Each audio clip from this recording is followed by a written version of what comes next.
Last month, I had the opportunity to do a fitness-themed photo shoot for my wife's brand, The Strong RD. We spent pretty much a whole day in a powerlifting gym taking photos. It was a lot of fun. As a videographer, one of the things that I've noticed over the last year is that I've really enjoyed the challenge of learning to take better photos. Before I started doing it, photos actually intimidated me. I thought there was always a separate set of rules for photos. There's a separate set of rules for video.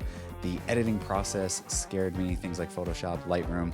It all was very, very intimidating. But as I got more comfortable with video and I started taking on more clients and doing more client work, there was a need to start taking more photos. But I want to talk more about some of the things I learned from this particular photo shoot and what I would do differently next time. So let's jump right on into my list, which was not conceived in any particular order. So none of these things are ranked higher or lower. As I was prepping for this video, I was writing things down and this is how they came to me. One of the first things right off the bat that I learned is that having a crew is so much easier. Last year, my wife and I did this for her brand, just the two of us. So it was me directing, styling, framing, shooting, editing. I think the whole day took like 8 hours, maybe even more, maybe 10. It was a long day. We were both very tired and frustrated by the end of it. This time I had a friend, Jay Sean, there with me doing some production assistance. So he was helping me with lights. He was helping me with haze, which I'll talk more about in a second. He had a B cam and he was actually filming all of the B-roll that you're seeing right now.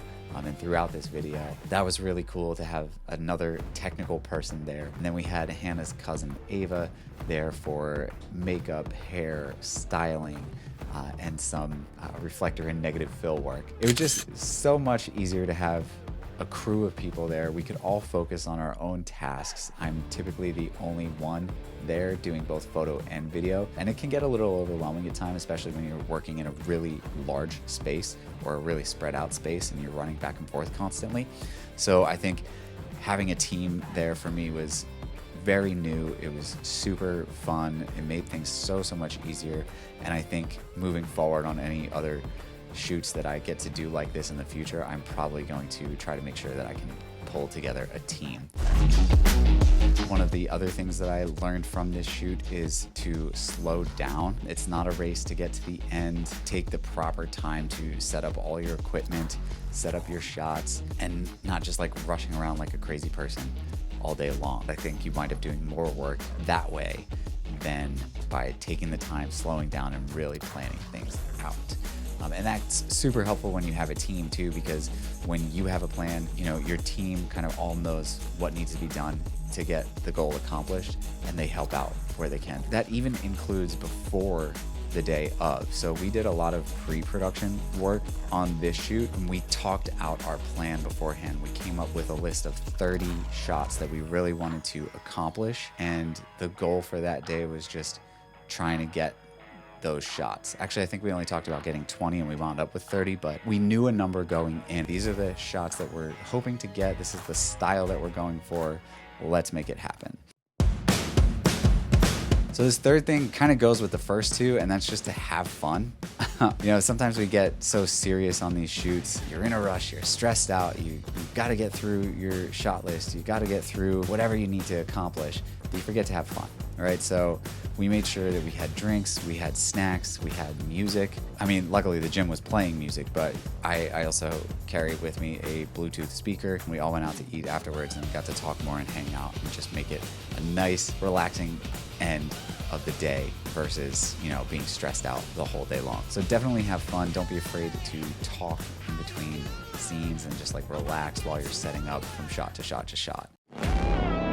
This one's a little bit different. This was my first time working with aerosol atmosphere. I've seen a lot of creators talk about this stuff. It's essentially hairspray, although I wouldn't recommend it for that purpose, but it's haze in a can. You know, if you don't have a smoke machine or a fog machine, you can buy this off of Amazon and you just spray it. It lingers in the air for a few minutes until it naturally dissipates. It's not harmful. It doesn't smell bad. But what I learned is that this stuff is cold AF. So I was setting up a shot for one of the last photos that we were taking, and I was just trying to spray as much of this stuff into the air as possible. So I'm pressing down, I'm just shaking, going to town. Next thing I know, my finger started to actually burn because the aerosol was hitting my finger.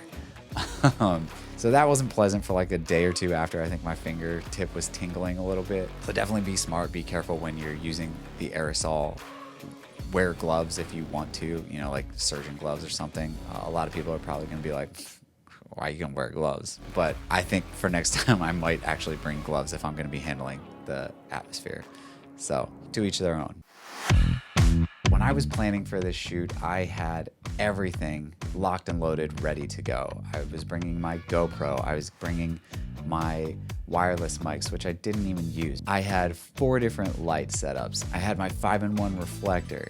I had literally every piece of gear I could think of. I had 3 different camera lenses. Honestly, in terms of lighting, I found myself most of the time using one light and the reflector because a lot of scenes really didn't need it. We were filming in the middle of the day, so we had a lot of natural light coming through the garage door, and a lot of times we were able to get away with using the reflector as a main key light because the sun was so bright that day. So really take the time to consider what gear you're gonna really need and what gear you could probably leave at home.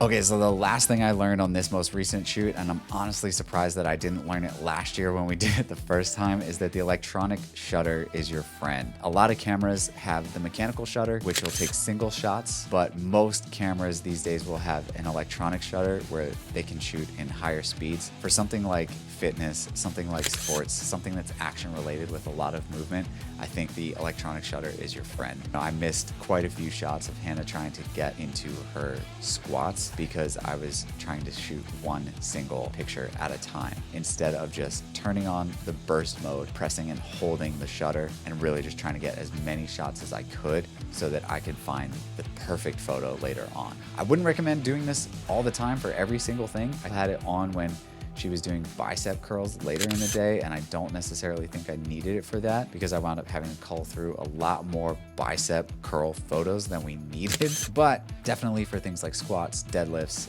bench press if you're shooting that, or anything, like I said, action sports or sports related, definitely use the electronic shutter if there's a lot of movement happening. But those are some of the things that I took away from this particular photo shoot and some of the things that I'll try to carry on and implement into future shoots. Now, if I could go back in time and do some things differently on this shoot, some things that I had definitely thought about beforehand and then just never wound up executing, this is some of what that list would be. First things first, I definitely would have used my gray card.